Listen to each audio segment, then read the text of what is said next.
Good afternoon, everyone. My name is Gary Epstein. I am head of the FCC's Incentive Auction Task Force, and welcome to our first Broadcaster Learn workshop. Learn, of course, flows off the tongue, and it means learning everything about reverse auctions now. The Learn program is broadcaster-oriented, and it is part of our outreach and education efforts for the incentive auction proceeding. It's a crucial part. This time I have the pleasure of introducing Commissioner Mignon Clyburn for some introductory remarks. Commissioner Clyburn has a long history of public service and dedication to the public interest. Prior to becoming an FCC commissioner, she served for 11 years as the representative of South Carolina's 6th District on the Public Service Commission. Prior to her time at the PSC, the commissioner was the publisher and general manager of the Coastal Times, a Charleston-based weekly newspaper. But it's in her present role as an FCC commissioner that we especially welcome Commissioner Clyburn today. Commissioner Clyburn has been very much focused on broadcaster outreach for the incentive auction. That's one reason we're very happy to have her kick off our Learn program. Please join me in welcoming her.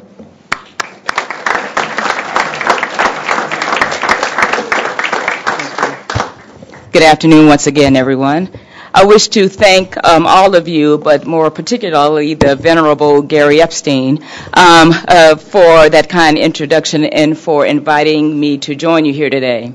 In a recent speech, you may recall, Gary noted that when we use the word venerable, it mostly means old. But with age, Gary, comes wisdom, so we're so happy to have you back at the Commission with your hands on some very important reins. As many of you know, I am a real fan of traditional media.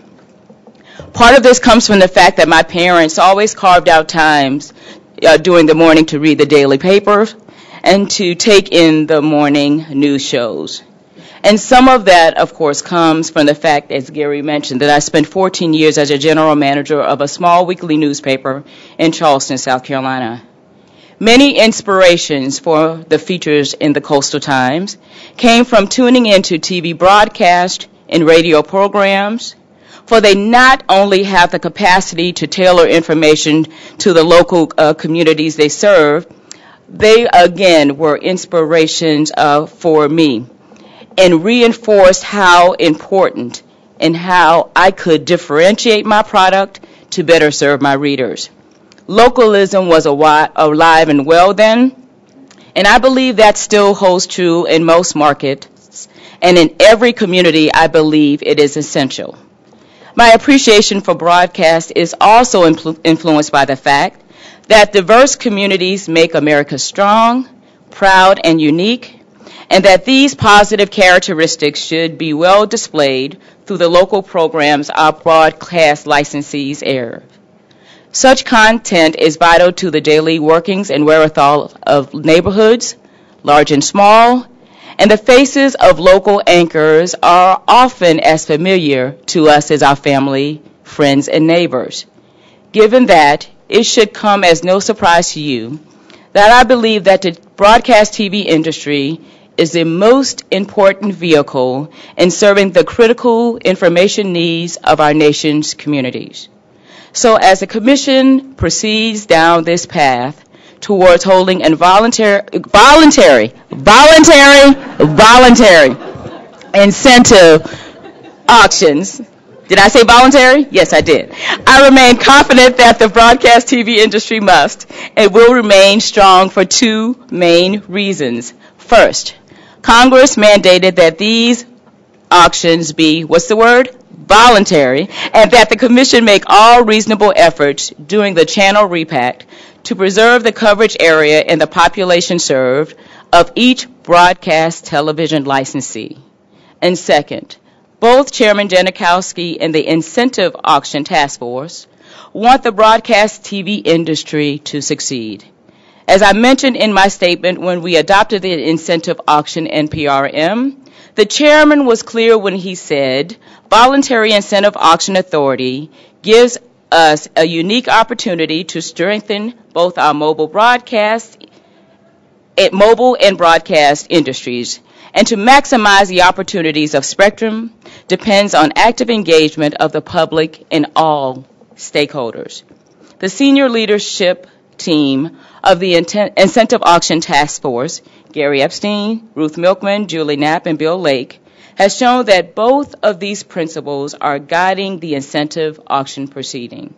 The NPRM asks detailed questions to ensure that as we design the Repack process, we are considering a wide range of proposals to preserve the coverage area and population of broadcast TV licensees. The staff is also providing the public with meaningful opportunities to participate like today that can improve both the mobile and broadcast industries. They have already conducted considerable outreach by holding 20 webinars. In 2011, they conducted 15 webinars for state broadcasters associations, grouped, of course, by regions, and had almost 800 total participants for that series. They're trying to remove as many computational challenges as possible from broadcasters who may be interested in relinquishing spectrum.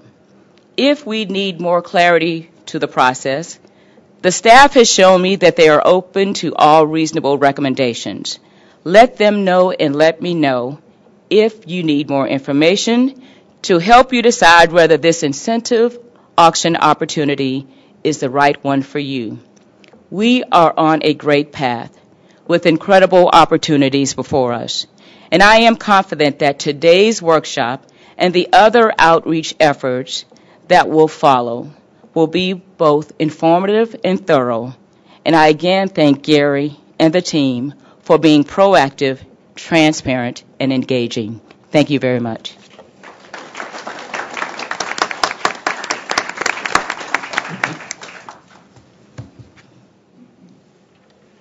Thank you. I think I now prefer being called engaging rather than venerable, given the background here. Welcome again. Before we start, just a couple of housekeeping matters. The session is being webcast live at www.fcc.gov/live. It's going to be archived and available later today or Monday. We're going to take questions at the end. Please go up to the microphone. And members of our web audience can submit questions to our email box, learn@fcc.gov. Do we have the slides? Click. There we go. Okay. I'm only going to take a few minutes for an introduction because we have such a great substantive discussion planned. But there are a couple of things I want to make sure we all know as ground rules. First, the incentive auction proceeding is a broad-ranging proceeding introducing the concept of incentive auctions to help meet U.S. broadband needs. Two, we're implementing a statute here. Congress passed the Spectrum Act legislation in February of 2012, so that clearly is our guidepost in the implementation of the incentive auction. Number three, we issued our NPRM on September 28th with, on purpose, long lead times because it is a complex item. Comments are due on December 21st and replies are due on February 19th. And as you will hear many times today, we recognize the vital importance of outreach, particularly in the broadcaster community, for those who participate in the auction and those who do not. The workshop today is the first in a series of Broadcaster Learn events to ensure that broadcasters have the information that they need to make the best decisions they can make about the incentive auction. We're here today for a working session. We want to clarify our proposals in the NPRM of most interest to broadcasters, and we're here to take your questions and provide you with answers. We hope that this will provide us with better information in your comments and reply comments and otherwise in response to the notice. And there will be future Learn events where we take a deeper dive into specific matters such as the actual auction process itself and the repacking issues. To frame the issue and to help fill in the discussion, this particular slide outlines the major components of our incentive auction, roughly in the same order that they were in the notice, and for the most part, the order in which we'll discuss them today. First, of course, we have two auctions. One, a reverse auction to pay broadcasters who relinquish UHF spectrum, and second, a forward auction to relicense the Repack spectrum for new flexible use. The material on the auctions will be presented by one of our great auction gurus, Brett Tarnitzer. The second item is eligibility and bid options. This has to do with who can bid primarily in the reverse auction and what options will be available. Bill Lake, Chief of the Mass Media Bureau, will present this material along with the last item on the slide, which deals with the transition and the payment of relocation costs. Next matter is the repacking of television channels, and this is something of particular interest, of course, to those broadcasters who will not participate in the auction. And as Jane Mago is fond of pointing out to me, it is one of the involuntary aspects of the incentive auction, and we recognize that, and we recognize how important that is to this overall process. Now, to make the discussion more complete, we will have Ruth Milkman will present material on the band plans that are involved and, of course, on the important matter of unlicensed spectrum. This is important to us because we're primarily speaking to broadcasters and their representatives today. This slide sets forth some of the basic principles we will use as guideposts in this proceeding. And first, for participating stations, as Commissioner Clybourne stated, their participation will be voluntary. And I don't think we can say that too many times, and we won't. It is voluntary. The second, we obviously want to maximize the participation in the reverse auction. And in order to do that, we are striving, and will, with our great auction design experts, design an auction which will make it as easy as possible for broadcasters to participate in the reverse auction. But there's another group of stations which are equally important, and it's those stations which are staying on the air. One or three principles here are that we will clearly honor the statutory provision to preserve the areas and populations of those stations that remain on the air. And second, we will work with industry on the repacking methodology. When I talk about ease and simplicity in the reverse auction, what I mean is for those who bid and participate, for those stations who and broadcasters who remain on the air, we will have a process which will allow folks to participate and see into what we're planning for repacking. And then also, we know that for the auction to ultimately be a success, we have to develop viable reimbursement and transition mechanisms. This very simple chart is a quick overview of our whole process, from NPRM to post-auction licensing. As you probably have heard, and I use the term aggressive but achievable, our timeline is a report in order in 2013 and an incentive auction in 2014. The exact timing will obviously be governed by the comments and the events as they develop over the next year. And finally, for me, this is where we are now. Okay, this is what this workshop is all about. We have launched, and our immediate goal is the report in order in 2013.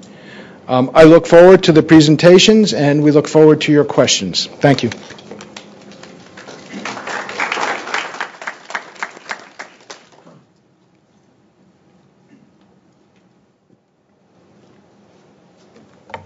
Hi, I'm Brett Tarnitzer from the Wireless Telecommunications Bureau, and today I get the task of talking about the auction design considerations.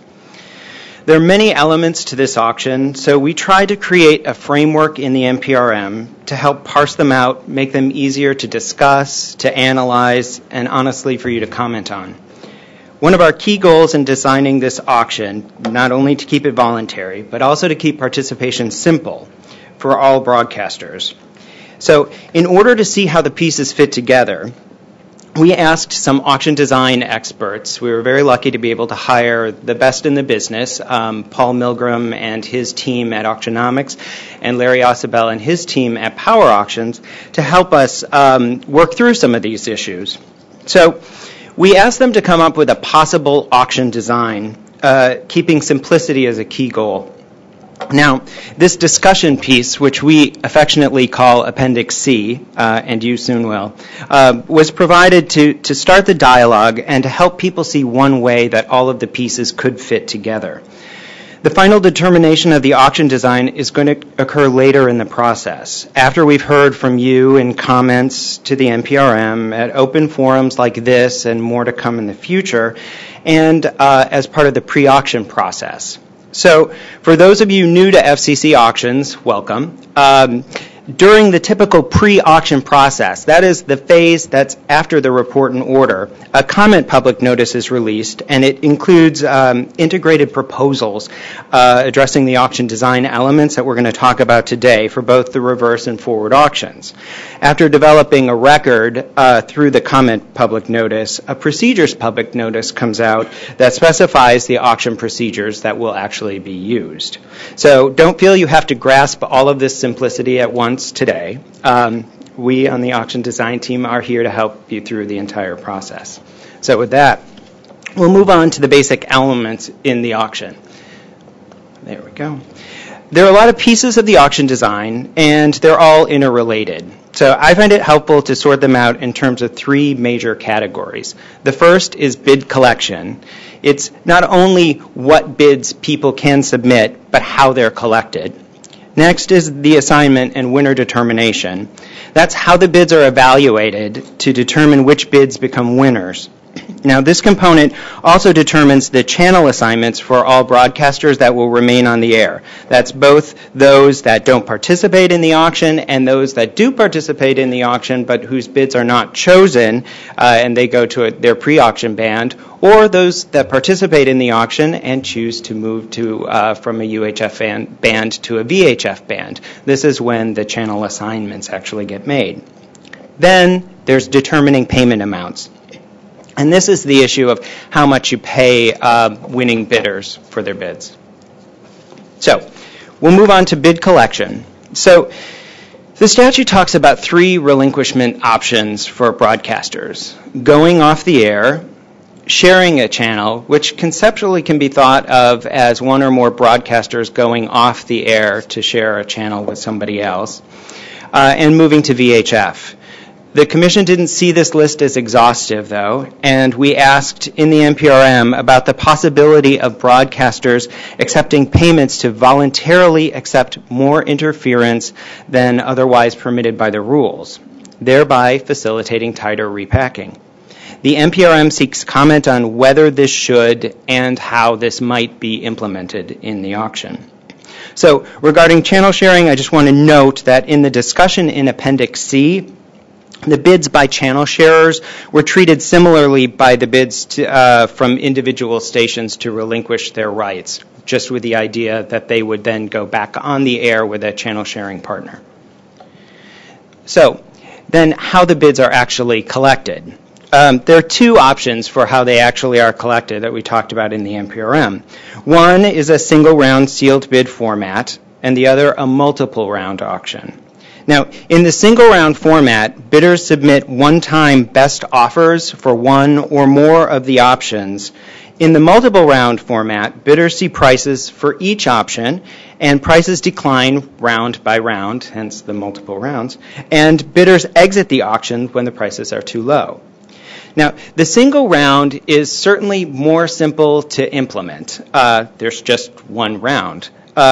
But from a bidder's perspective, in a single round auction, coming up with the best bid might be difficult because you only get one shot. So the multiple round approach gives bidders the ability to see and react to information. So the auction will take longer because participants will have to spend time reacting to the changing bid prices. But some bidders may prefer this design because they've got a chance to react to information and they don't need to immediately, if ever, state their bottom lines. So with regard to what we talked about in our friend Appendix C, the auction experts proposed a multiple round descending clock auction where the prices drop round by round. This approach, they'd explained, makes it obvious that a simple bidding strategy is best.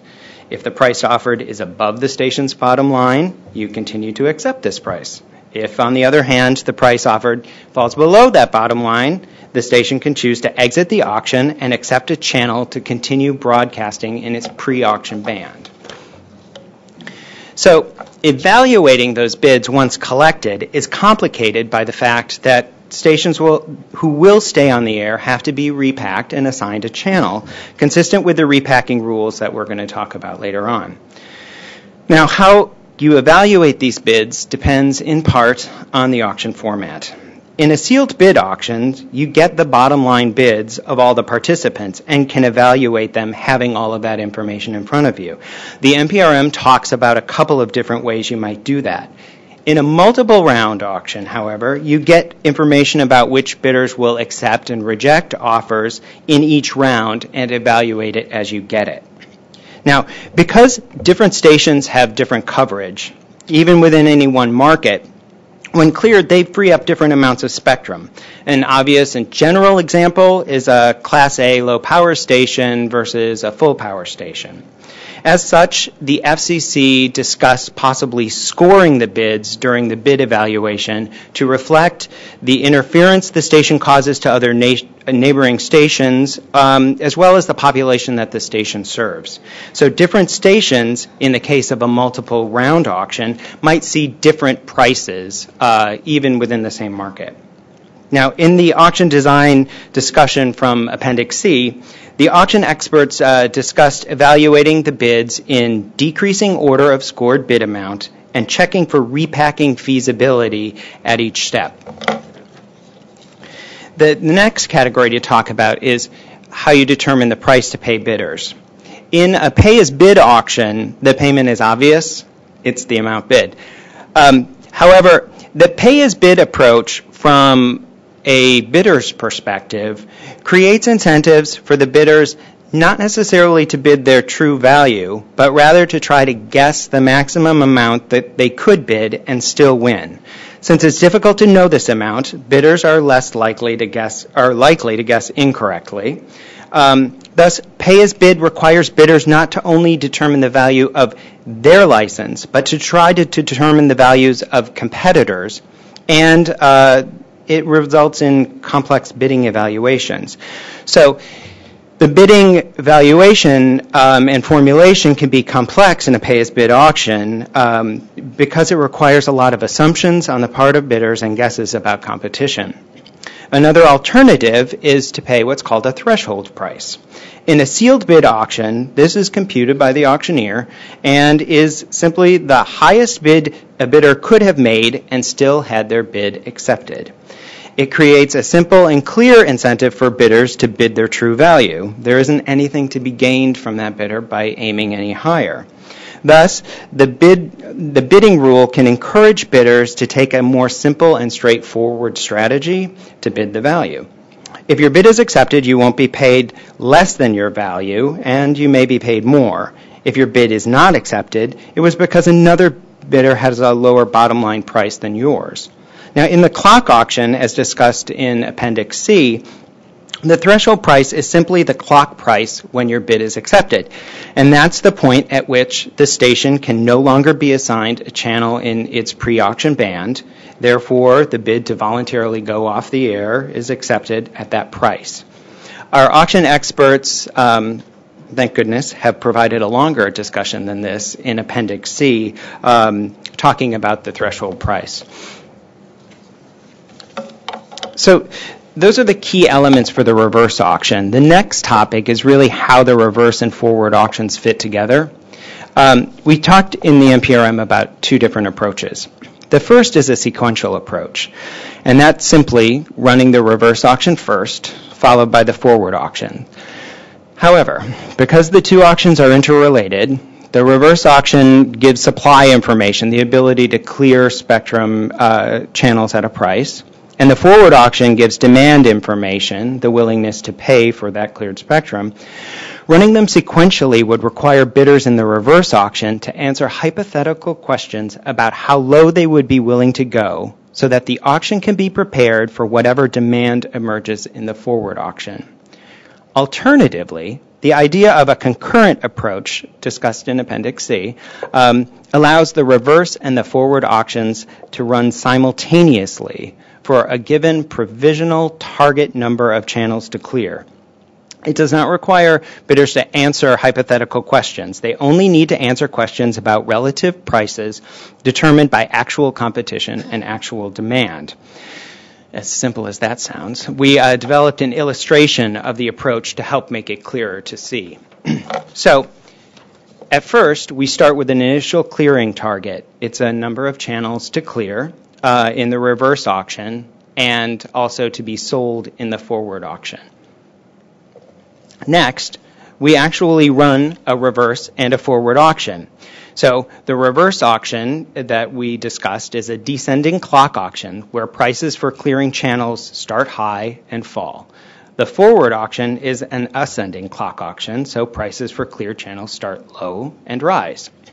The maximum and minimum prices, in the case of the reverse auction, where they start at the maximum opening bids, and in the forward auction at a minimum opening bids, are typically discussed and set during that pre-auction phase I talked about in the auction comment public notice and the auction's procedures public notice further down the line. So we run those two auctions to completion. So for the reverse auction, that's when all stations have either exited and will be assigned a channel to continue broadcasting in their pre-auction band, or agreed to voluntarily go off the air at some price, or agreed to move to a lower band at some price in order to meet the clearing target. And for the forward auction, it's when there's no excess demand for the licenses.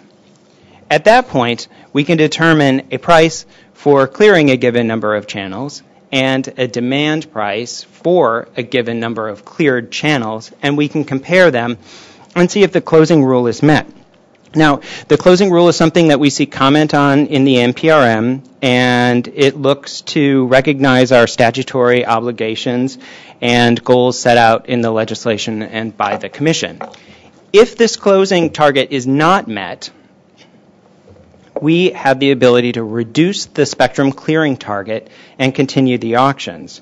So, by reducing the spectrum clearing target, you seek to clear fewer channels.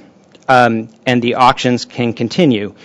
Fewer TV station offers would need to be accepted in that case because there are more channels available for repacking broadcasters, and fewer blocks will be sold in the forward auction. So, but when the clearing target is reduced, it's important to understand that the auctions don't have to restart from the beginning. They can continue from their current state with the new target. So in the reverse auctions, bidders that would have been cleared from their pre-auction band at the previous clearing target may now be active again, since there might be space for them now given the new target. So this allows saving a lot of time in having to cycle back. So in doing that, if then the closing rule is met, we can close the auction. The reverse auction offers can be accepted and channels can be assigned to broadcasters who remain on the air. And the forward auction winning bidders can then go to an assignment stage to be assigned specific frequencies, and the auction can be cleared. So that's the auction process. I'm going to turn it over next to Bill Lake, who will talk about station eligibility.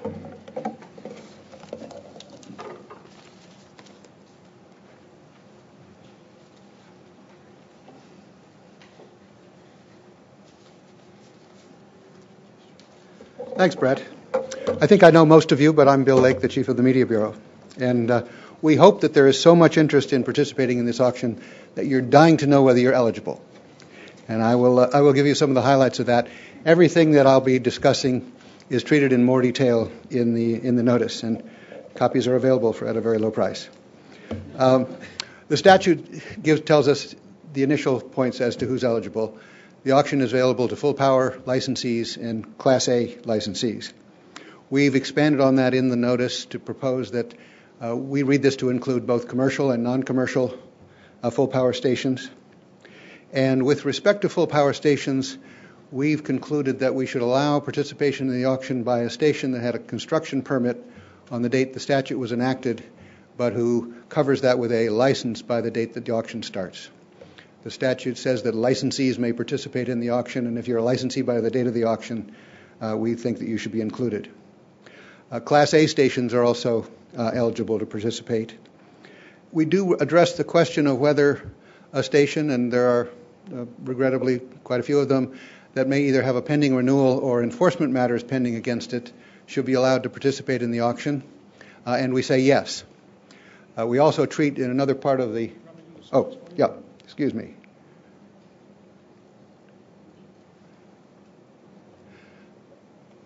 We also treat another part of the notice, the question of how we should treat pending enforcement matters in connection with an auction. We obviously don't want the auction to be ground to a halt by processing a lot of enforcement matters, for example, that relate to a station that's bid successfully in the auction. On the other hand, we do take seriously our enforcement responsibilities to enforce compliance with our rules, and we have some suggestions as to how to untie that conundrum. Who isn't eligible to participate? We say that a station whose license has expired or has been canceled or revoked should not be allowed to participate, and that would be true even if the revocation is subject to appeal. If you're a Class A station and your Class A status has been revoked for failure to comply with the Class A requirements, you would also not be allowed to participate. And we don't contemplate allowing stations to participate in channel sharing if doing so would require either of them to change its community of license or to change its DMA.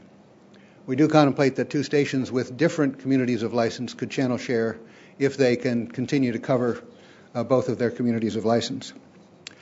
And then the statute extends participation only to full power and Class A stations and states specifically that it doesn't change the rights of low power stations. So we've concluded that because of that, low power and translator stations are not eligible to participate in the auction. We do ask quite a few questions about how we should deal with low power stations and translators in connection with the auction. One question is whether we should authorize voluntary channel sharing by low power stations.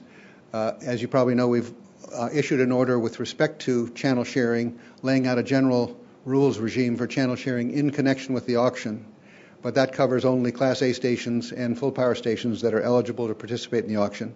But we could go further and allow channel sharing in other contexts, and in particular channel sharing by low power stations, if that would help to address the situation that low power stations will find themselves in after the auction. We ask what role, if any, we should play in trying to help low power stations find access to spectrum after the auction. Our traditional approach has been that a displaced low power station has to find a displacement channel, bring it to the Commission, and then we would consider and approve it. But we ask whether, in this context, we should play some more active role in that process. We ask whether we should, considering the consumer end of the low power situation, consumers who are now getting programming that they value from a low power station, if there are displaced low power stations, we ask what the Commission might do to help ensure that that programming continues to reach its viewers, whether it's through multicasting on a full power station or carriage on an MVPD or internet carriage in a sort of multi-platform, multi-system world. We're interested principally in just making sure that valuable programming that's reaching consumers continues to reach them. And then finally, we ask questions about if there are mutually exclusive displacement applications after an auction, how we should handle those, whether we should prioritize them in a particular way or what we should do with respect to them. A few more words about channel sharing. As I mentioned, we issued an order on that subject in April, laying out the basic ground rules for stations that want to channel share. And the highlights of those are that we anticipate that two stations that channel share will reach voluntary arrangements between them, contractual arrangements as to their business relationship, that they would both remain FCC licensees with all the rights and duties of licensees. We've authorized channel sharing only in connection with the auction at this point, but said that we would consider channel sharing more broadly in the future. As I mentioned, channel sharing now is available only for Class A and full power stations. We do contemplate that commercial and non-commercial stations could share.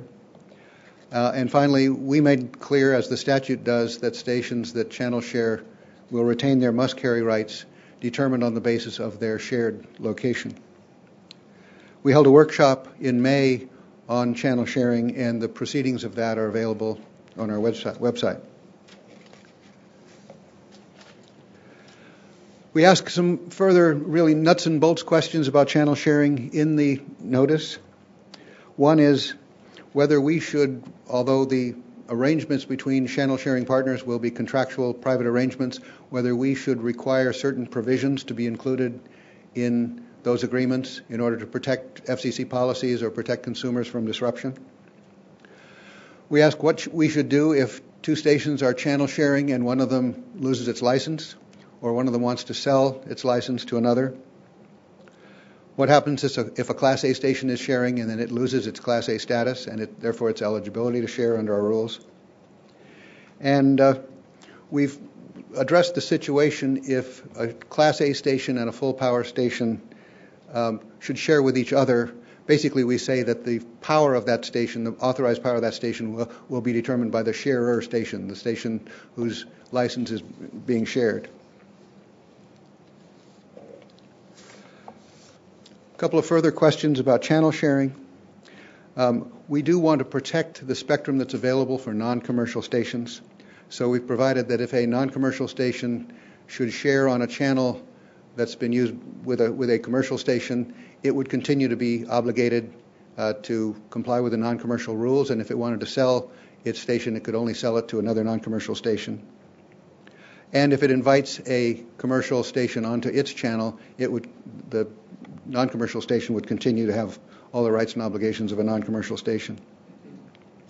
With respect to must carry, what we've proposed is that if a Class A station and a full power station share, each would retain the must carry rights that it would otherwise have. As you know, Class A stations have lesser must carry rights than full power stations. Now I'll move to some questions of transition, and this is a matter that we take very seriously. The transition after the auction will be very important, both to ensure that the wireless carriers who've bought the spectrum can get the spectrum for use promptly, and to make sure that the transition doesn't cause disruption unnecessarily to the broadcast industry. Our goals are to be as expeditious and efficient as possible while minimizing any disruption to viewers. We have proposed that in this instance, repacked stations that are being involuntarily relocated, will not be allowed to choose their new channels. And this is in distinction to the DTV transition, where there was a back and forth process in which stations were allowed to designate their channels. We simply think that process won't be consistent with running an efficient auction. But on all of these points, of course, we welcome input, so we're prepared to be proven wrong on any of these matters. We recognize that the transition process will be much more difficult for some stations than others.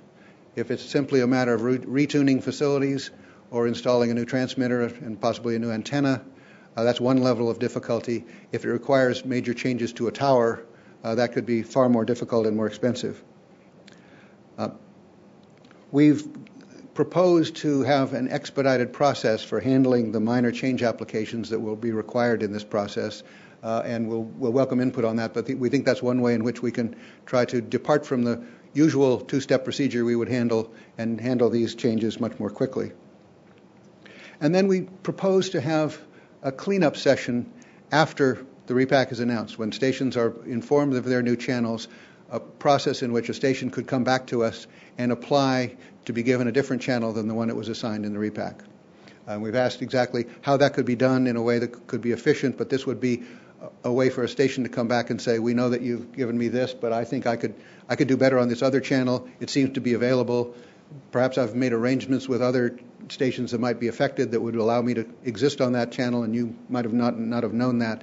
That sort of thing we would entertain after the repacking is announced. We've asked who should be allowed to participate in such a cleanup process.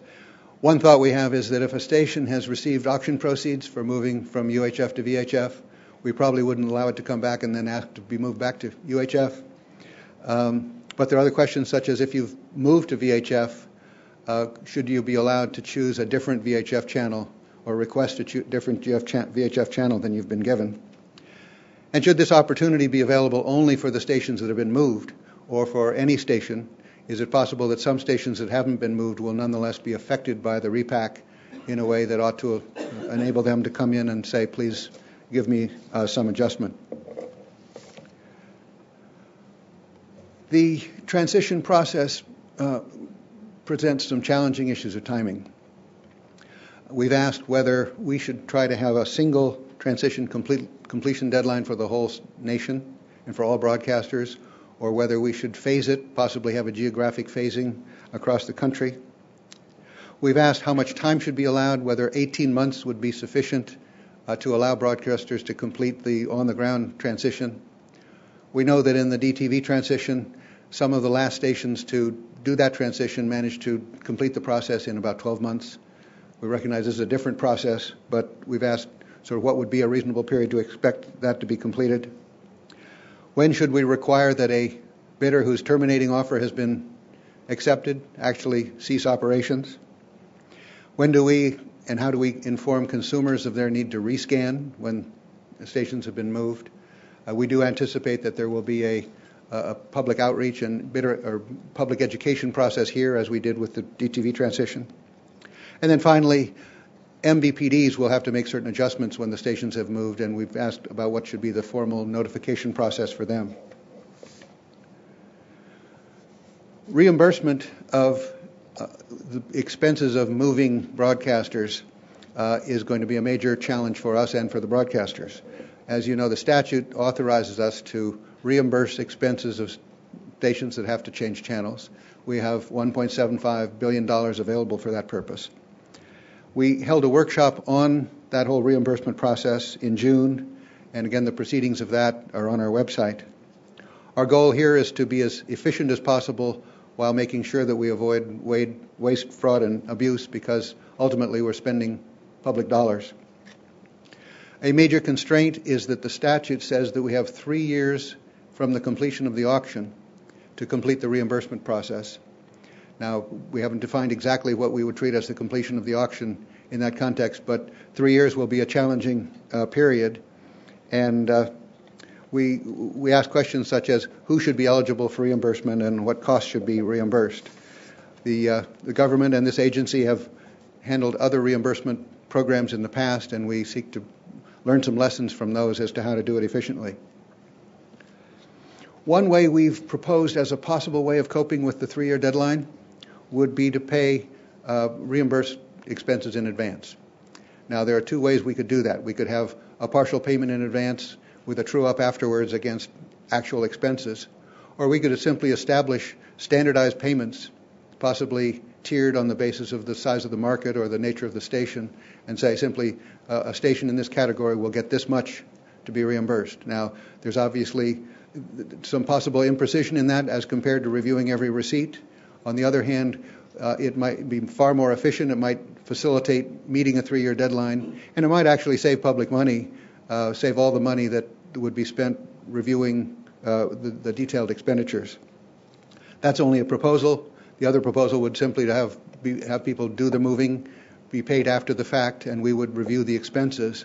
But again, that would create a real challenge, and we seek help from broadcasters in trying to plan the transition as much up front so that we could get the transition finished on the ground and the reimbursement process finished before the reimbursement fund turns into a pumpkin. Then finally, I'll just mention 2 rules we've proposed with respect to the other end of the process, the pre-auction process. One is anti-collusion. As anyone who's dealt with our auctions in the past knows, we typically have a set of anti-collusion rules to manage communications between bidders in advance of the auction. We've proposed to have such a set of rules here, but recognize that there may need to be some adjustments because of the unique circumstances of this auction. And one of those unique circumstances is channel sharing. If channel sharing partners are going to discuss ahead of time and maybe even conclude a contract as to the terms of their channel sharing, we recognize they obviously have to talk to each other, and we seek input on the nature of the exception or the treatment of those discussions under our anti-collusion rules. And then finally, the statute, I think quite appropriately, requires that an offer by a broadcaster to contribute to the auction be held in confidence. We think that will encourage bidders to be willing to contribute to the auction. We've asked some questions about the scope of that protection. For example, is that just an obligation on the Commission's part to keep it confidential, or is the broadcaster required to keep it confidential? And we've asked about the duration of that requirement. Typically, when we hold an auction, after the auction's completed, we release all information about the bidding in that auction. It's a way of ensuring that the process is transparent and that people know and can respect the integrity of the auction. We've already heard from some broadcasters that in this instance, if a broadcaster offers to participate in the auction and its offer isn't accepted, they might prefer that that not be known even after the auction is completed, because that knowledge might have commercial consequences for them. So we've asked the question of what should be the duration of our confidentiality requirement. And with that, I'll turn it over to Ruth. Or, yes. Oh. Is it? Julie's next. Good. Thanks.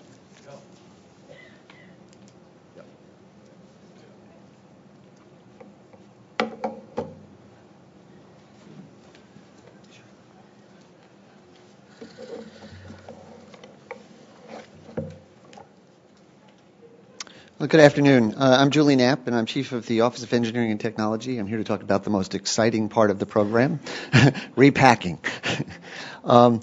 Just say a few words about what repacking is all about. As we recover spectrum, we're going to need to reorder it for a few reasons. One, to create space that's amenable to the new wireless technologies that are going to enter into it.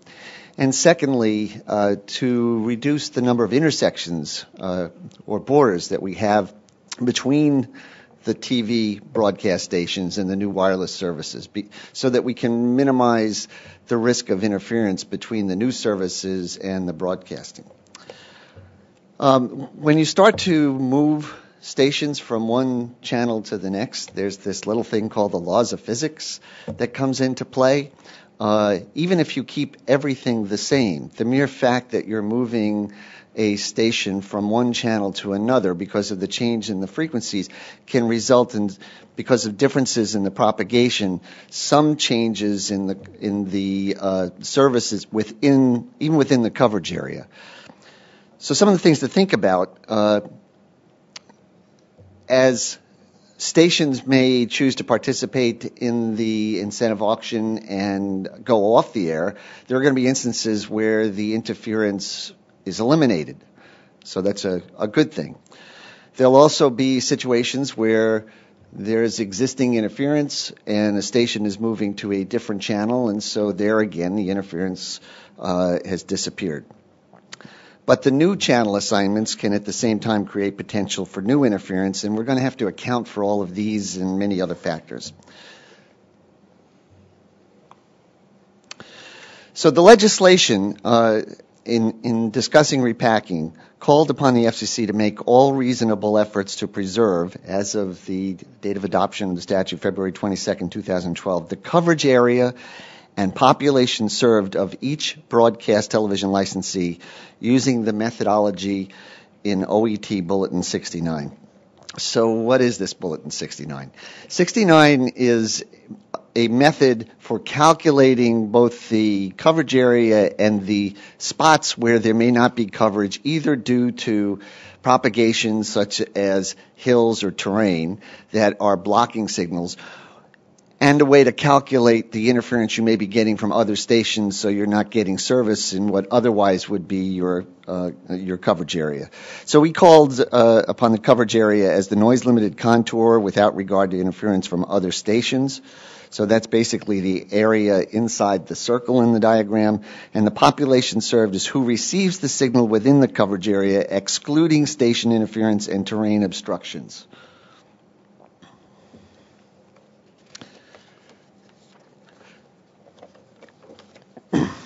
So we had proposals in the notice to preserve the coverage area.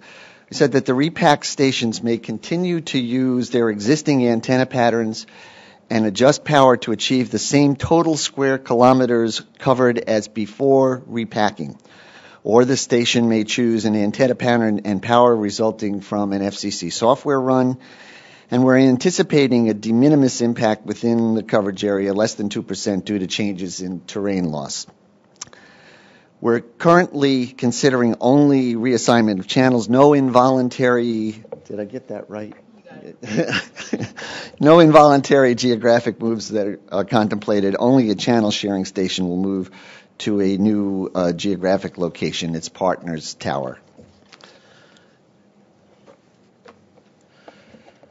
So there were a few proposals that we included for how we might treat interference and preserve population served. The first option was to repack in a way that can't result in an increase in the total population interference beyond what the station had as of February 22nd, 2012. So the total population interference would stay the same, but the area of new interference could occur elsewhere. In other words, in a different place in the overall coverage area. So this could mean possible gains of new viewers or an increase in population served. So here what you're looking at is a situation where there had been interference from channel 21, adjacent channel interference into channel 20, and the green area was where the interference was. Channel 21 had moved or gone off the air. And new station comes on, channel 50, that's has moved to channel 21, is creating interference in a different spot in the coverage area. So that's the yellow. So there are some areas where there could be overlap and no change. They didn't receive service before, and they're still not receiving interference. And so the total would remain the same. The current rules call for a 0.5% rounding tolerance when you do these calculations. There's a bit of imprecision built in, and so the 0.5% is just basically a way to account for that kind of tolerance. So the second option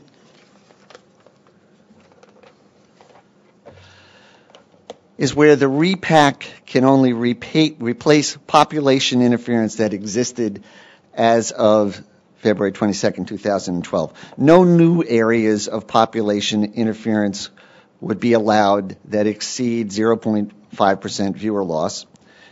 And the potential gain in new viewers, again, channel 21 had gone away. So that area that before had interference would now be served, and any new assignments could not yield greater than a 0.5% viewer loss. And you still have some areas of no change, which are the black. The third option, which is a little bit harder to grasp, is where there are instances where there are agreements between stations today to accept a greater level of interference. There were reasons that was done during the DTV transition. So we would allow those agreements to be preserved only between the two stations where they existed before, and only in any new stations could cause a new population interference up to 2% elsewhere in the coverage area. The interference would be measured on a station-to-station basis, not aggregated.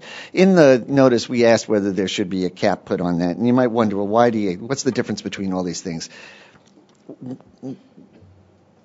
There's been a lot of focus before about optimization. All that the optimization really is about is how do you take what's left and reorder things in a way that's efficient. So you're recovering as much spectrum as you can while preserving all of the coverage that you had before for those stations. I often liken it to you've got a closet or a trunk of a car, and you've got all of these boxes on the side that you've gone through, and you're trying to take them and put them in there. You try it one way, it doesn't work. You have two things or three boxes that are still left outside. You try it a different way, it's more efficient, and you've got everything ordered in a way that's efficient. And so the key here is going to be how exactly we repack these things. Computationally, usually what we would expect this to be done is by a computer program. And as you do that, you need to think about the number of computations that you're running. Under the first proposal, every time you're looking at a new channel assignment, you've got to rerun the total amount of interference, and so it gets to be quite complex. The second and third options, where you're just looking essentially at pairs of channels, is far simpler, and then you can evaluate it at the end of the process. So that's an overall view, and we're very much interested. We know that as I look around the room, there are plenty of people who went through the DTV transition. We're fully committed to working together with the community as we did back then. There was a lot of good give and take through that process, and we're looking forward to doing the same thing here.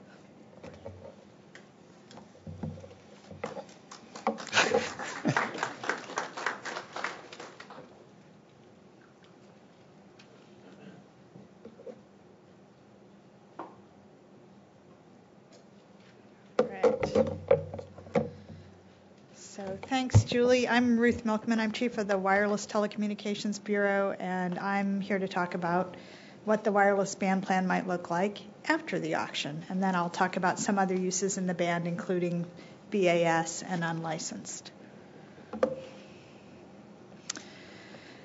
The amount of spectrum that will become available for licensed and unlicensed use is dependent on the amount of spectrum volunteered in the reverse auction and on the repacking process. And in this band plan slide, we use X and Y to represent the amount of spectrum cleared, and the cleared spectrum shows up in those sort of purplish boxes. Shown in this figure, Y is the wireless uplink spectrum and associated guard band, and in this band plan diagram, it begins at channel 51 and expands downward. And then X represents the wireless downlink spectrum and associated guard band, and that begins at channel 36 and also expands downward.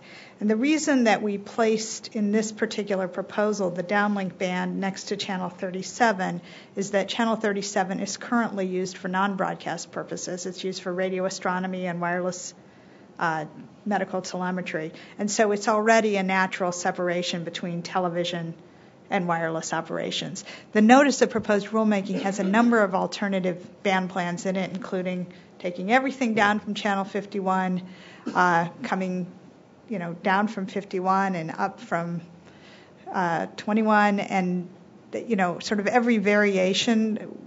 We put some main variations in there, but we're obviously interested in people's thoughts. We propose, regardless of the band plan, to use 5 megahertz building blocks paired primarily for the reason that 5 megahertz building blocks can support a variety of wireless broadband technologies, and they're close in size to the 6 megahertz channels that are being voluntarily relinquished by the broadcasters. The notice also proposed 6 megahertz guard bands between mobile broadband and broadcast operations in order to protect these operations from one another. Those guard bands, the notice proposes, would be available for low power unlicensed use. And they also help ensure that the spectrum blocks are as technically and functionally interchangeable as possible. That is because we might have an auction design that calls for generic blocks in the forward auction, rather than auctioning, as we have in the past, specific wireless frequencies.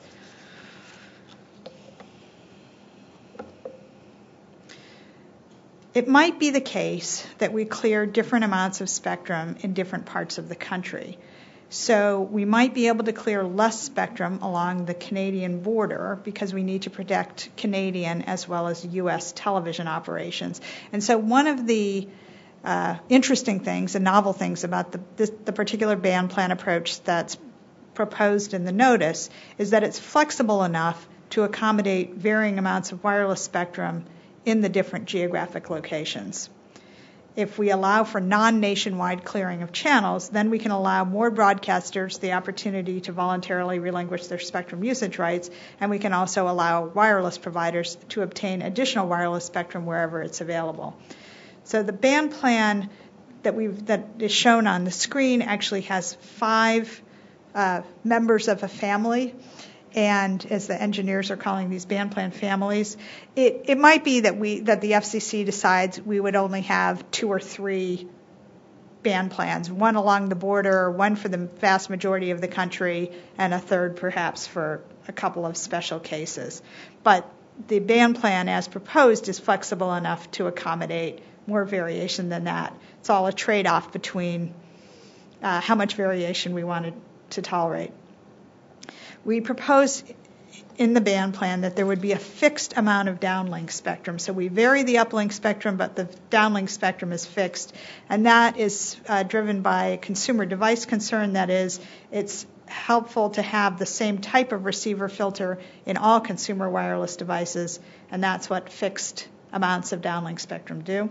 That would reduce, in turn, device cost. Manufacturers wouldn't need to include multiple filters in devices for the spectrum band, and it removes barriers to interoperability because all devices with the same filters could operate across the same spectrum nationwide. Then, as I've mentioned, the band plan allows us to vary the amount of uplink spectrum available, and then we have greater flexibility in the amount of spectrum that we clear in specific geographic areas, so we're not constrained by the amount of spectrum we can clear nationwide. The notice contains a number of other service and technical rules for the wireless providers, which I will spare you since we're focusing on broadcasters at the moment.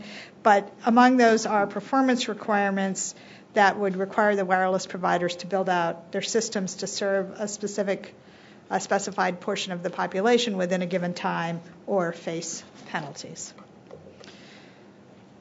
So as I think you are all aware, there are actually lots of services in the broadcast television bands other than television, and one of them is fixed broadcast auxiliary operations, which are authorized as a secondary service in the existing TV broadcast spectrum. So that means BAS can operate where there's no interference with broadcast television today, and if any interference does occur, BAS must adjust its operations or move. So the notice proposes that fixed BAS can remain in the Repack television bands as long as it doesn't interfere with broadcasters. And although we recognize that coordinating and operating the point-to-point links on a secondary basis is challenging if the UHF band is more closely packed than it is today, the number of fixed BAS licenses in the UHF band is actually relatively low, and we're at least not aware of major interference problems to broadcast television service today. So we're recognizing that the continued feasibility of secondary fixed BAS in this band is related to the outcome of the repacking process, and this is we're interested in your comments on everything, but this is an area where we particularly welcome the expert comments of the broadcasters. The notice proposes to require BAS to relocate from the reclaimed broadcast spectrum that is now going to be used for wireless services, and as a secondary service, BAS needs to relocate at its own expense. And finally, I just want to mention a few words about unlicensed, because there are a number of proposals in the notice for TV white spaces and other unlicensed operations. The notice proposes to continue to allow unlicensed operations on the TV white spaces, and there will still be TV white spaces after the auction and repacking. And the notice also contains new proposals to allow unlicensed use in the guard bands and in Channel 37. Channel 37 is where radio astronomy and wireless medical telemetry are today. The proposal is to protect those existing operations, but allow unlicensed operations in the areas around them, it's a fairly big chunk of geography. The guard bands, as I mentioned, are proposed as 6 megahertz, but actually could be up to 10 megahertz when the remainder spectrum is added, and the remainder spectrum is just the remainder that happens when you divide 5 megahertz wireless channels into 6 megahertz broadcast channels. You're going to wind up with between 0 and 4 left, just as a matter of arithmetic, and we propose to add those onto the guard bands. The amount of white space that remains after the auction and repacking depends on the amount of spectrum voluntarily relinquished, the final band plan, and the protection for other services such as fixed BAS. But taken together with the proposed use of the guard bands and Channel 37, we do anticipate that a substantial amount of spectrum will be available for unlicensed use after the auction. That concludes the presentations, and now I'd like to introduce Rebecca Hansen of the Media Bureau. No? Yes? Who will handle the questions portion of this afternoon's workshop, and she can tell you how the questions will be done. Okay. No, I'm only going to ask them. I'm not going to answer any.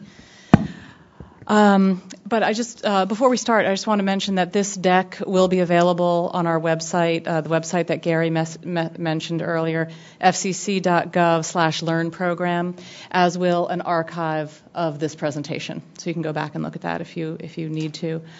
And with that, we'll just open it up for questions. Please approach the mic, and I have some questions from our online audience as well.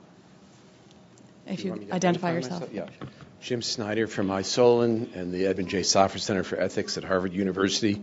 Two related questions. First, how many stations are there in an average TV market, and what percentage of them do you think will bid in the reverse auction? You might refine that by talking about border areas and rural areas as well as aggregate numbers. Then I have a follow-up question. The numbers of stations vary greatly. In some of the largest markets, New York, Chicago, Los Angeles, there are upwards of 20 stations. In some of the smaller markets, there actually aren't even enough stations to carry all of the four major networks, so sometimes they bunk together. So it's tremendous range. We expect to need spectrum contributions probably only in roughly the top 30 markets, and then possibly some other isolated markets because of daisy chain effects. But this is really an auction largely for large market stations. And as to a number of contributions we expect, we think that there will be great interest in the auction. We've seen signs of great interest, but we're in no position at this point to quantify the amount of spectrum that we might get. We want to run a very efficient auction and then let the marketplace decide. Okay. So the follow-up question is, what specific steps are you taking? I know you mentioned anti-collusion rules, but what specific steps are you taking that would be viewed as credible to enforce anti-collusion? So I'm not concerned really about the laws per se, because we all know the FCC has many feel-good laws, like anti-collusion, let's say, but many others that are not really enforced for whatever reason. So the question is, what credible enforcement are you going to have for anti-collusion? What types of penalties? How significant? And is it really plausible? You mentioned, for example, the channel sharing. There are many opportunities to engage in subtle types of collusion, especially if the average market really only has 4 or 5 bidders. There's just immense opportunity. So what can you say that's really credible that you're going to be enforcing the anti-collusion rules? So we have an auctions division that has a lot of experience with enforcing anti-collusion rules on the spectrum auction side. I don't know the specifics of the past enforcement actions. I'd be happy to get back to you on those, but I don't have them at the top of my head. I will add that this is an issue that enters into our auction design and our discussion with our experts as well. There are ways to design an auction so as to make collusion not something that people are incented to do, and that's one of the things that we take into account in trying to design the auction, to have an auction in which the natural incentives for collusion may be blunted, if not removed. That's just prevented. But after the fact, would there be, for example, losing your station license if you're found to collude? Would there be real significant, scary penalties, as there are in business? So as we speak, I'm going to email our auctions people, and if they get back to me with an answer in the next 45 minutes, then I will announce it. And Ruth, and otherwise, I'll just email it. Yeah, thank you. And I'll just mention that the antitrust division also considers that collusion in auction can be an antitrust violation, and there have been antitrust investigations and penalties for collusive behavior in FCC auctions.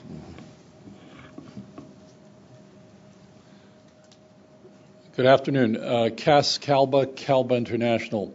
We are spectrum auction advisors, so I apologize in advance for the intricacy of the two questions that I want to raise. They both have to do with the scenario that you would have concurrent reverse and forward auctions. And my first question is, if in the forward auction it becomes clear that demand is greater than perhaps expected, will you be able to modify your clearing objective in the reverse auction? And if so, how might that occur? Right. As proposed, you would start at the highest that you would expect to clear. So there's no way of going even not as proposed, but if you have Okay. ideas, we'll happily entertain them. And the other question is, what kind of limits will there be on information from one auction to the other if they are held concurrently, or will there not be limits?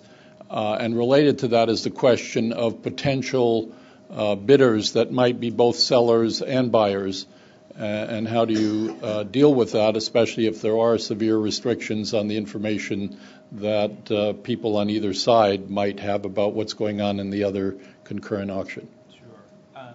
Yeah, and that's, the information question about, what we reveal when is something that we carefully consider for every auction. And it's something that we're seeking comment on. What information you can give. One of the ideas in the multiple round auction is there is information to react to.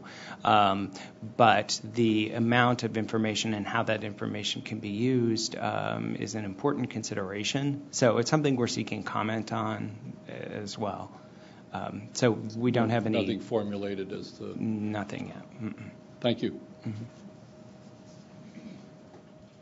Hi, Ronna Thompson with Association of Public Television Stations. I wanted to ask a question that I've asked before, but I'll keep asking it. Bill, you talked about the importance of assuring that low-power stations continue to serve populations that they serve, either through other distribution means.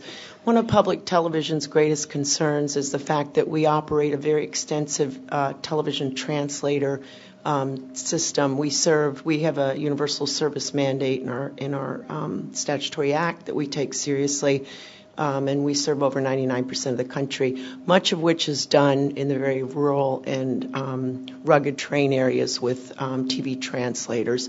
What is the Commission's plans? What are the Commission's plans around television translators?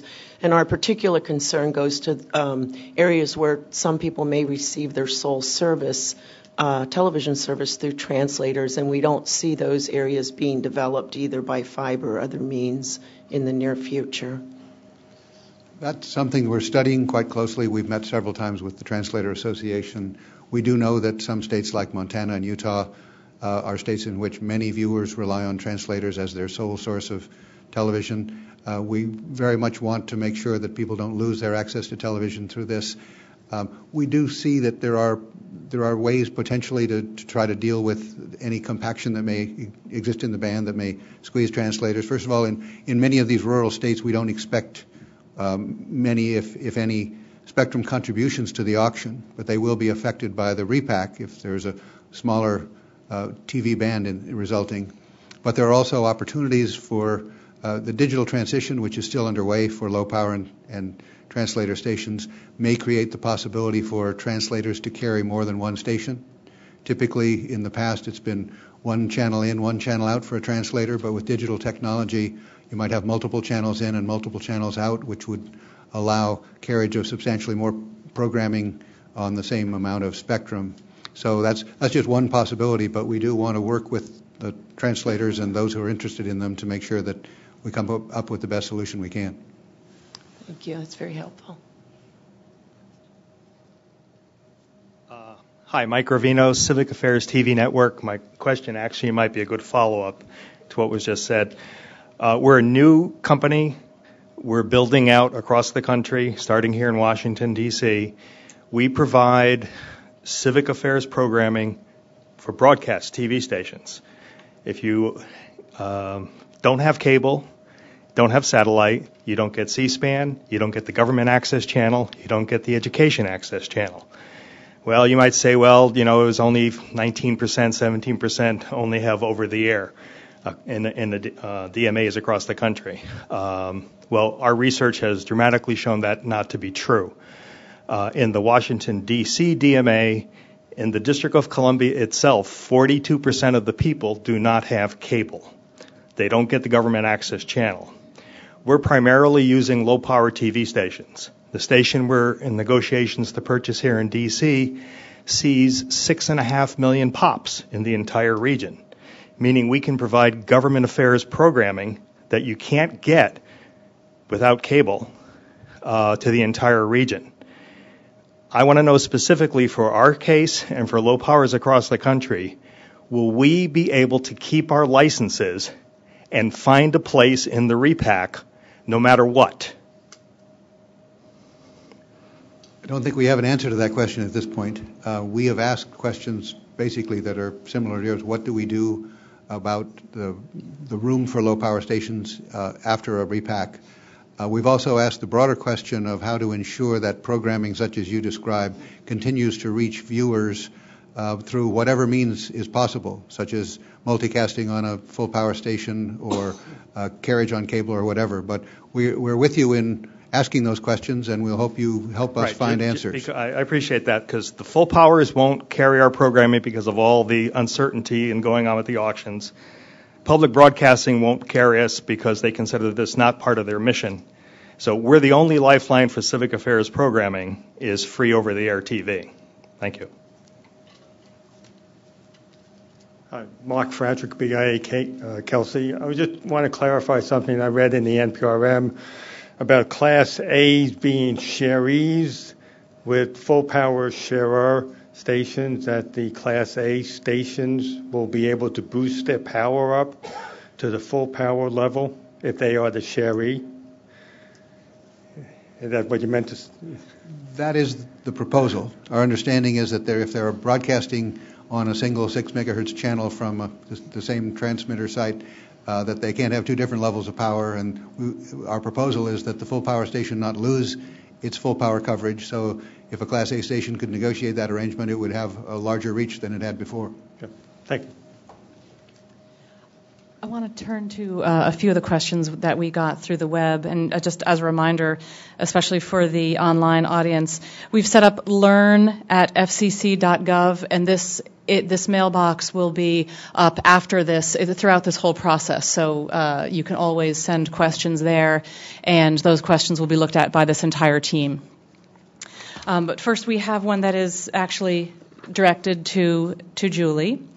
The trade press, prior to the release of the NPRM, consistently predicted that channels 31 through 51 would be reclaimed for auction use, and that VHF channels and UHF channels 14 through 30 would be retained for television station use, including the repacking of displaced channels allocated between channels 31 and 51 that elect to continue broadcasting. The concept of reclaiming channels 31 through 51 provides a specific amount of spectrum for broadband use. To the extent that some markets could or would pose a problem if the majority of the stations now operating between 31 and 51 elect to continue television operation, it may be necessary to retain additional spectrum in order to accommodate all of the displaced stations that choose to continue television operation. The question is, has the Commission abandoned the concept of reclaiming channels 31 through 51 and retaining UHF channels 14 through 30 for television use and the repacking of the displaced stations? Thank you. I don't know that that's only a question for me, but I will take a shot. I guess it also reflects the danger of predicting what's going to be in a notice. The Commission staff spent a lot of time thinking about this, and I hope you feel that it's reflected in the notice. One of those things was recognizing we may not have the same amount of participation in every market, and we may want to therefore adjust the amount of spectrum. So we put out, as Ruth described, a few different proposals for ways that we think both best could accommodate the repacking of the broadcasters as well as accommodate the new services. At this stage, it's far too soon to say that we've abandoned anything. I think what we've tried to do is put out some very substantive and thoughtful ideas, and we're open to others if people have them. Yeah. And I'll just add that the idea of clearing between channel 31 and 51 came from the notion that we would clear down from channel 51, which is logical because what's immediately above 51 is the 700 megahertz wireless spectrum, and it's nice to put services next to like services. So if you cleared down from channel 51, if you cleared 120 megahertz of spectrum, you got to channel 31. It's just the way the math worked out. And if you look in the notice, one of the band plan diagrams shows clearing down from channel 51. We're not predicting how many channels will clear. That will depend on the auction itself. But that option is still very much alive. Okay. Let me do one more from Alan. How do you determine which broadcast spectrum in any EA is required to provide significant coverage? For example, the EA for Los Angeles includes Los Angeles, Yuma, Arizona, and Bakersfield, California. How do you acquire enough spectrum to provide service, particularly if one of those markets does not voluntarily offer spectrum for auction? It's the beauty of the repack. Yeah, I think that's the whole idea here is to repack in a way that is going to free up spectrum in all those areas, and if we have to have different amounts in different places, we would lay it out that way as well.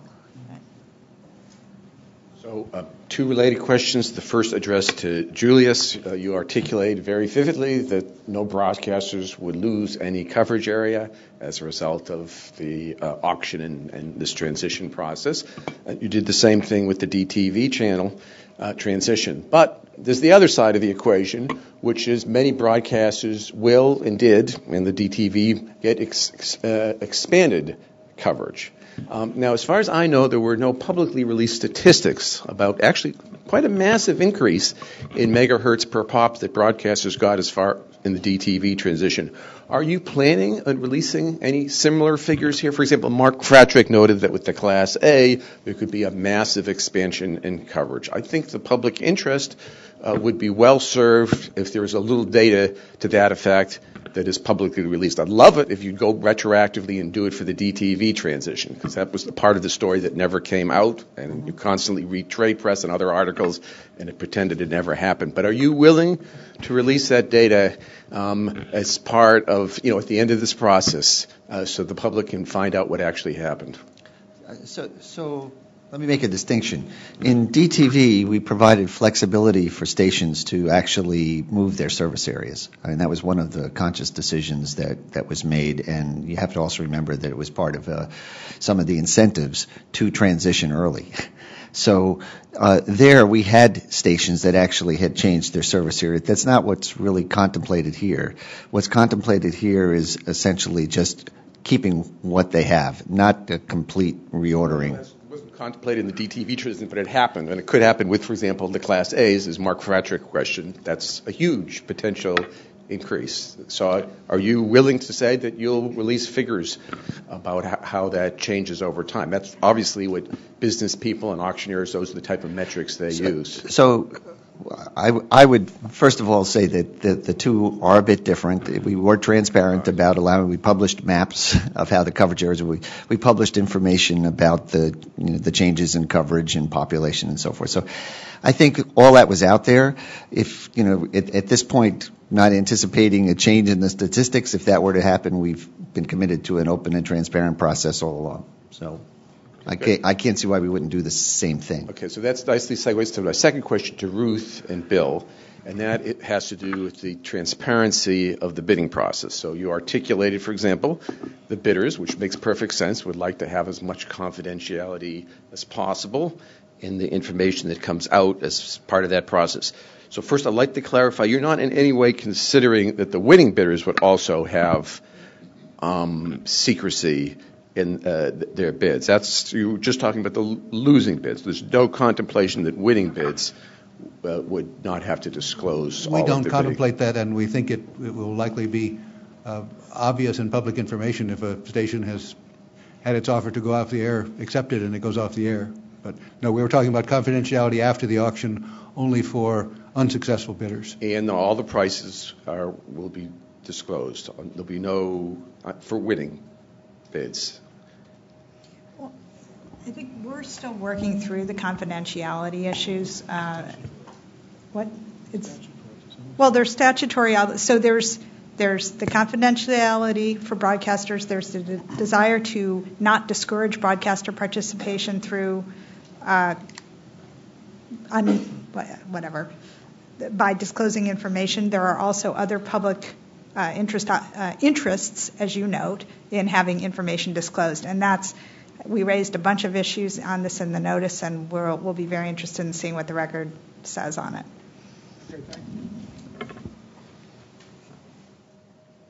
Hello, I'm Amy Brown with SpectrumEvolution.org. And Julie, when you were talking earlier about repacking and expenses to be reimbursed, one thing that wasn't mentioned here and wasn't mentioned in June when we were talking about that and the cost that it's going to incur and all the things that Jay Adrick shared about really concerning about not being enough money for the reimbursement. One of the big components that I took great interest in, along with my colleague, was in the language of the NPRM. It said if a broadcaster chose to forego their relocation expenses, they had the opportunity to use flexible use of their spectrum. I would like to get your opinions of what you're thinking about that flex use. I know nothing's been put in stone, but it's in there, so there's been thought, there's been discussion. I'd love to hear some feedback from you as to what you're thinking about the flex use opportunities are. I think it's important that if there is not going to be enough money in there to reimburse everybody, that this should be something that should be encouraged and pushed for with the broadcasters. So that's my first question. And then the only other thing I wanted to find out was, in this room, how many people in here are actually broadcasters? Is there a hand show that are actually owning, running, or working at stations? Okay. Not very many. That's kind of surprising, but that was my question about flexible use in exchange for relocation expenses.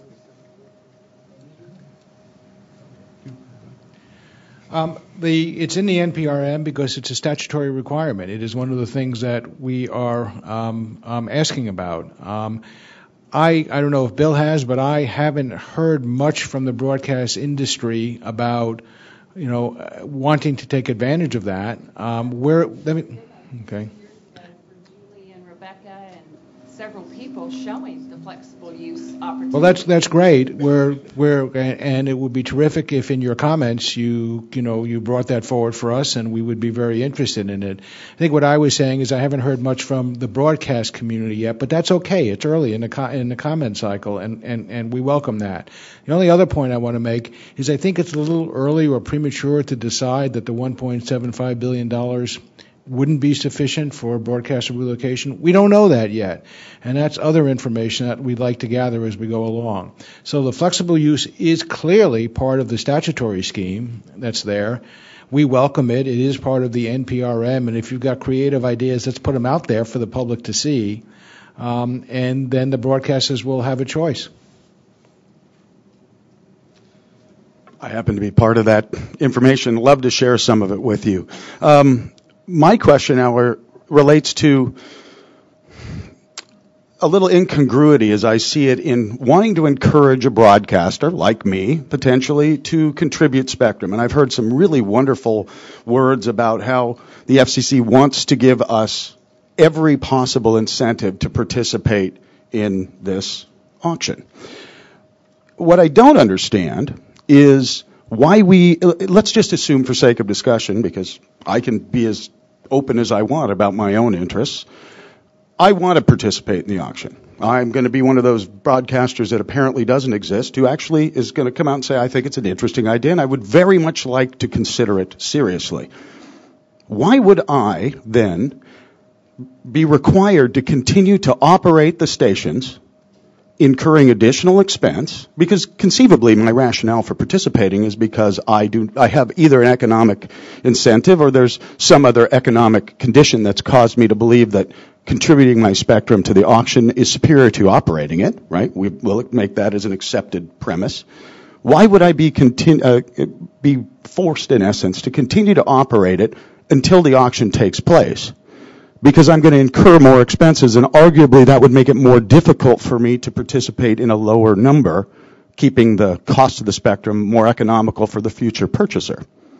And maybe you could give me some ideas of how that works. Also, I was asked by somebody the other day about broadcasters needing to be compliant with the Calm Act and how much money they have to spend. Now, if you had stations that were arguably desirous of participating in the auction, who have to go out and buy new equipment and incur more expenses. It just seems like it's counterintuitive. I'm interested in all of your opinions about that. I'll give you mine, and Bill can follow up.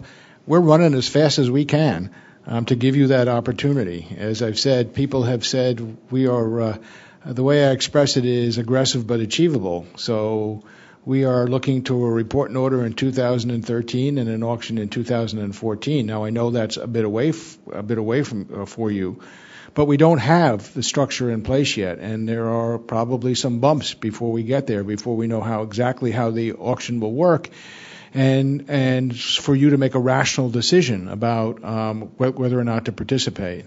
Bill, I don't know if you have anything more. I'll just add that the statute says that the opportunity to participate is available to licensees. We have rules as to what the obligations are of a broadcaster to remain a licensee, and we don't know which offers we may accept in the auction. So I think for us to say to someone who might be thinking about contributing, you can stop performing your duties as a licensee because you might contribute and we might accept you, would be a bit premature. That's a great point.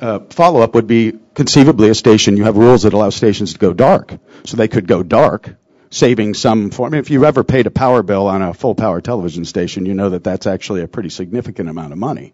So you could go dark conceivably and then turn it back on and turn it back off. I'm just thinking that maybe while we're moving toward trying to make this work and work intelligently, that with the spirit of encouraging broadcasters to participate, this is the kind of thing that might make sense to them if it's really an idea of we want you to join the auction club. So interesting points. I very much appreciate the fact that you're having this session. I think it was very, very informative, and I certainly hope next time we have one, well, I won't be one of 4 broadcasters here. I mean, I hope more people are at least online, but I do appreciate the fact that you're sharing the information. Thank you. And I'll just repeat, we're very much at the beginning of this process. We welcome proposals, so we'd be happy to have you flesh out your suggestion in your comments.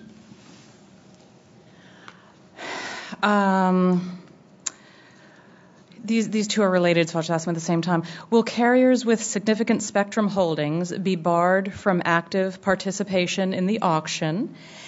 And will there be any incentives for designated entities, and will there be any monitoring of the DEs such that major carriers cannot use the DE to act as an agent? So these are issues that are raised in the notice. Consistent with the statute, eligibility is open, but the notice does acknowledge, the incentive auctions notice does acknowledge the fact that the Commission on the same day opened a rulemaking on mobile spectrum holdings and asks about mobile spectrum holdings in the context of the incentive auction, and also seeks comment on the use of on designated entity rules, bidding credits, etc. And all I can say is I anticipate that the Commission will adopt rules and then will enforce them. And can you describe how the uplink band will vary in markets where there is a lesser amount of uplink spectrum? I.e., will there be fewer uplink licenses, therefore fewer paired licenses in that market?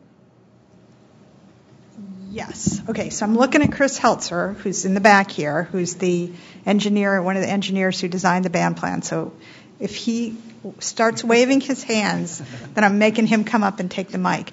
But the idea is, yes, if you have less uplink spectrum than downlink spectrum, you have fewer pairs, and the remaining downlink spectrum would be offered on an unpaired basis. Yep.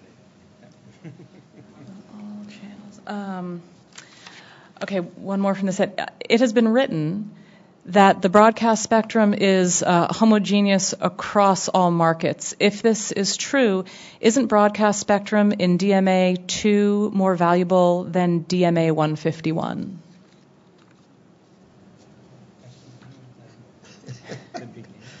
So is the question, maybe the question is, gee, you always get 6 megahertz, but it seems like if a station covers New York, it might be more valuable than a station in Keokuk, Iowa.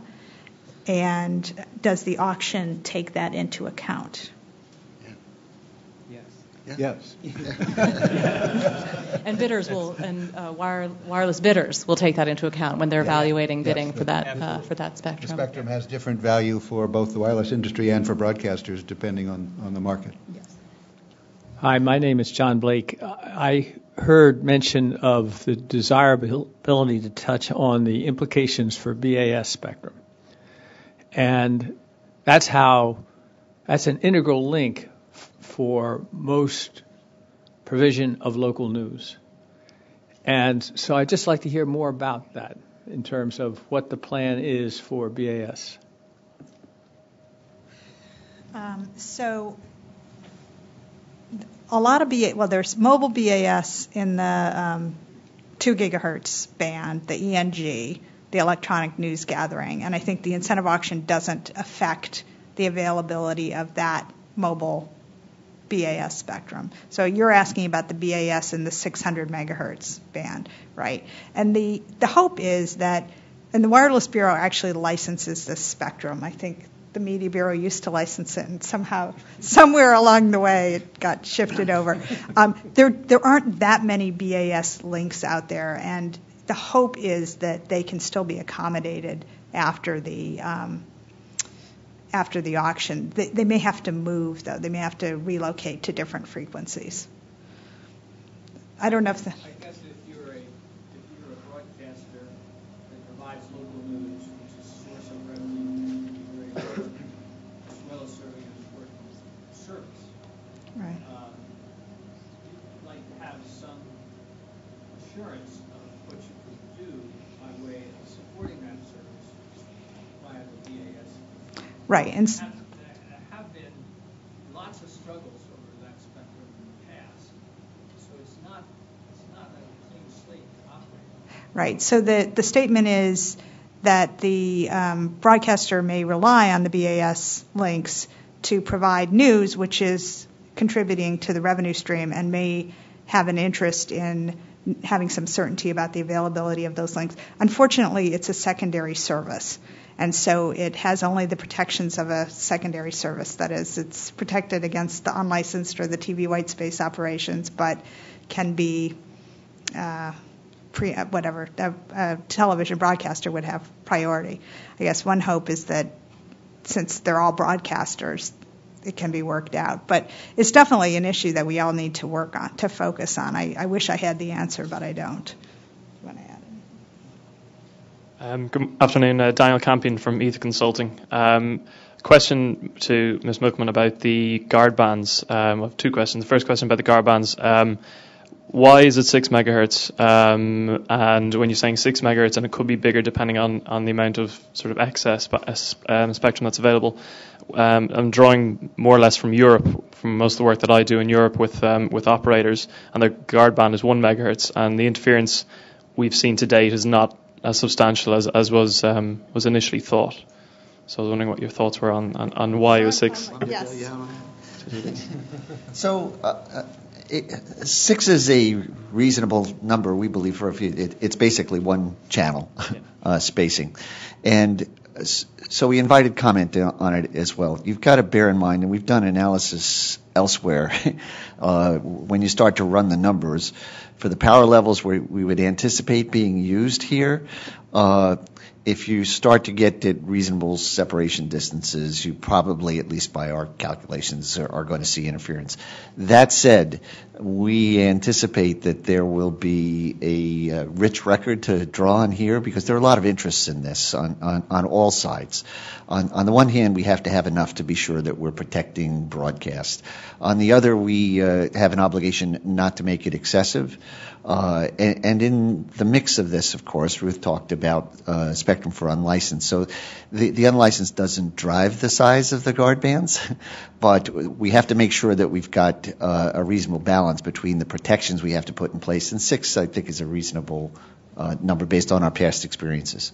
Okay. And the second question is related to the question that was asked by someone on the web regarding the difference between the uplink and downlink spectrum. You just lightly mentioned that you might make the excess downlink available on an unpaired basis. This might be a bit further than your thinking has got to regarding this. Are you thinking of having that available in the same auction in terms of operators wanting to have supplemental downlink for acquisition of spectrum? Yes, that's right, in the same auction, and that's exactly the uses for supplemental downlink. Okay, thank you very much. This is a two-part question. For clarity, will all channels, VHF and UHF, be repacked and reduced to 5 megahertz blocks? So I think there's two separate questions there. The first one, will all channels be repacked in the VHF and the UHF? Yes. Or all stations? Well, not necessarily. I mean, there's the possibility of it, depending on, for VHF stations can participate as well. The band plans that we're looking at on the wireless side, though, for clearing spectrum is in the UHF band. But because stations have an opportunity, UHF stations have an opportunity to move to the VHF band, that could necessitate some repacking there as well. And the second part of the question seems to ask if TV channels are going to be reduced to 5 megahertz blocks, and I think, they'll be staying. I think that's a misunderstanding. TV channels will remain 6 megahertz blocks, and what we've proposed is that when spectrum is reclaimed and re-auctioned for flexible use, that will be in 5 megahertz blocks for the bidders in the forward auction. That's a little bit where the concept of the excess or remainder come from. It's the difference between the 6 megahertz and the 5 megahertz. And just one point onto Brett's question, if it hadn't been clear. The repacking does not mean that all of the stations will move. In fact, probably the majority will stay right where they are. With the T-band, meaning TV channels 14 through 21, whose spectrum is shared with public safety, with the T-band required to be vacated in a few years, will those vacated T-band channels be eligible to be used for repacking for TV stations? Well, the timing doesn't quite work. So first of all, there is both private wireless and public safety in the T-band, which is channels 14 through 20. And the statute requires that public safety be moved and that the remaining spectrum be auctioned. So it's not clear in the first place whether we're auctioning slivers of spectrum or something else. And second, the timing doesn't work because the statutory deadline for the T-band move is 9 years plus to be moved within 2, right? So, and the repacking needs to be done well in advance of that because the reimbursement clock is ticking once the auction closes. There's a quick one. Mr. Lake made a comment about there only being needs for spectrum in markets 1 through 30. Does this mean that broadcasters in lower-ranked markets have no real opportunity to sell their spectrum at auction? We don't know for certain that there will be no need for spectrum in the smaller markets. There may be just because of the interrelationship of the channels. But it is certainly true that there will be small markets in which we don't have a need for contributions, and there will be this financial opportunity won't be available for broadcasters in those markets. Would they possibly be subject to being repacked? Yes. Yes. Now, in a small market where there may not be very many TV channels, the repacking process may be unchallenging. But if a station in a small market, for example, is on channel 49 and that channel is repurposed for wireless use, then that station would have to be moved.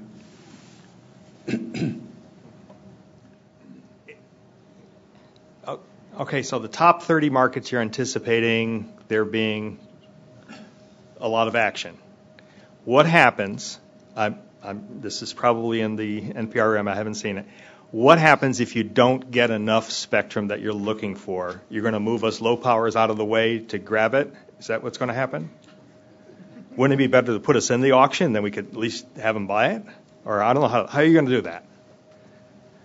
I should say there's nothing magic about the top 30 markets. That's a general prediction that it will be in the largest markets that we need spectrum. But whether it's markets 25 or 35, I think the auction will tell us rather than our telling the auction. And we have every expectation that this auction will be successful and that we will get substantial amounts of spectrum. We recognize, and the NPRM recognizes, that we may not get the same amount in every market. But we don't anticipate that we will fail to get enough spectrum to have a successful auction. I think as Brett's diagram showed, you have a clearing target. If you don't meet the closing rules, you reduce the amount of spectrum. You reduce the clearing target. You reduce the number of channels that you're trying to clear. And we have a number of questions on channel sharing. I think these were covered in the presentation, but we'll just quickly go through them. If you can quickly answer them, then I think we can wrap up the remaining web questions. If I'm a broadcaster willing to give up my channel for auction, but want to share a channel with another broadcaster in the market, how do I go about determining which other broadcasters will be willing to share their channels? Will I get to choose which broadcaster I want to share with? Can I choose to share with a broadcaster that has different coverage area and population than I do presently?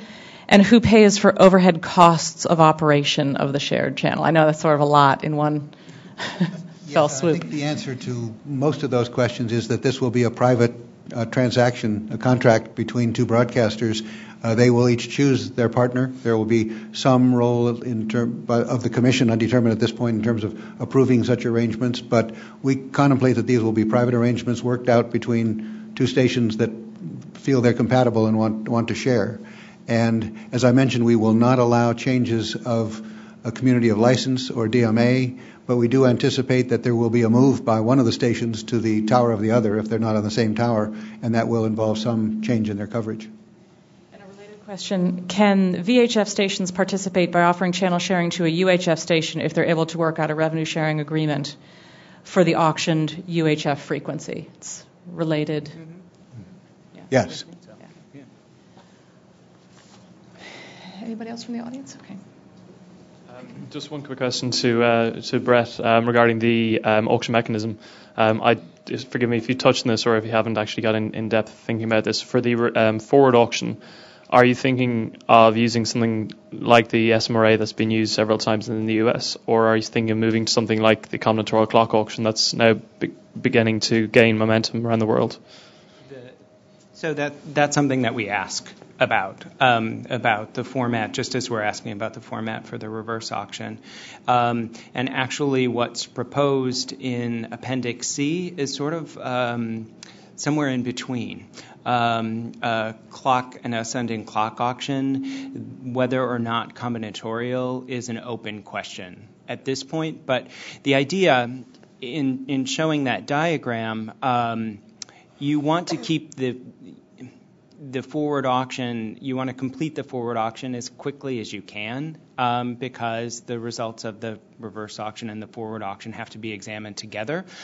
And our existing SMR auctions can take a long, long, long time, and a lot of rounds. And so there are a number of nice properties of the clock auction that can help us. And so that's put forward as something that we ask comment on, but it's something that we're definitely looking at. The combinatorial aspect, adds a new level of complexity, and so we're watching closely the evolution and of that around the world and the implementation, and I think it's safe to say that's in the mix. Because speaking from my experience, also the combinatorial clock auction can take a long time. But just in terms of the combinatorial section to it, I think if there is supplemental downlink, then having combinatorial element to it would actually allow bidders to reveal a preference for certain specific rules or amounts of spectrum. So. Absolutely agree. Okay. Mm-hmm. Point of clarification, just to make sure you're not planning on disclosing all the individual bid level information, but it is your intent to share all the aggregate level information, both by market and in total aggregate for the reverse auction and the forward auction. And it's your intent to reveal that aggregate bid information at the completion of each of those auctions, in other words, in a timely way, immediately after the reverse auction and the forward auction. Is that correct in terms of your disclosure plans about the auction receipts? I don't know. I mean, it's something that we actually ask comment about. I see. So I we're can't asking- imagine you not doing that from any type of, responsible public interest point, but I just want to clarify you haven't actually decided on that, if I understand that correctly. I have your anti-collusion answer, though, if you want to hear. Here's from the chief of our auctions division. We monitor each auction very closely as bidding proceeds and regularly refer potential collusion concerns to the Enforcement Bureau. We've had our monetary forfeitures in collusion cases affirmed by the D.C. Circuit and enforced in court. Our rules that we use in the spectrum auctions provide that bidders who've been found to violate the antitrust laws or the Commission's rules in connection with their participation in the competitive bidding process may be subject, in addition to any other applicable sanctions, to forfeiture of their upfront payment, down payment, or full bid amount, and may be prohibited from participating in future auctions. So I think we have a pretty good track record. Very modest penalty, I have to say, for such a thing. That's just. But the last question on disclosure. It's my understanding from what you've said that the on sharing agreements are considered to be proprietary information, despite the fact that there's huge transfer of public property actually associated with those sharing. So in a Class A now becomes a full power station, that there's an incredible value transfer from the public to the private entity as a result of that transaction. It's your intent not to share those private agreements. Did I understand that correctly? That's what I heard from you. I don't think that I expressed a view on that, and that'd be something we would be open about. There are some contracts entered into by licensees that are required to be filed with the Commission and made public. Others are not, and that would certainly be a question that we could address and would welcome views on. Yeah, okay. It's breathtaking that you wouldn't disclose that information, but I know there's a long track record of not disclosing such agreements, and I thought that was consistent with the general tone of what I was hearing. Thank you. We have just two questions on border issues. In moving or repacking channels, what considerations have been made where border stations are subjected to international coordination and concurrence, which can take years for the bordering countries to process and reply back to the FCC? And similarly, can you please address the issue of repacking along the northern border, especially in Detroit and Windsor, and what the Commission's plan is to ensure that American citizens do not lose their access to over-the-air programming and emergency information? They all looked at me. Well, first of all, in going back to the start, we're guided by a statute that specifically calls out our requirement to take into account the border issues, and in particular with our neighbors in Canada and Mexico. And we've already been having dialogue with both Canada and Mexico. We've said all along that the auction is voluntary, and if stations in a market choose not to go off the air, we have to accommodate them. We have to work through with our neighbors how that happens. So, and we have put out what we believe are thoughtful band plans that provide flexibility, so that if we don't have as many stations choosing to participate in a particular place, as opposed to this thought that, well, you're bound to get a certain amount and you're going to force it through. That's not the way this is constructed. It's constructed so that we have an adaptable plan that makes the best use of what we're able to get back. Okay, well, we're over time, and there were a few online questions that we didn't get to, but we will answer them directly, as we will any other subsequent questions that come to the inbox learn at fcc.gov. And with that, let's thank our panel.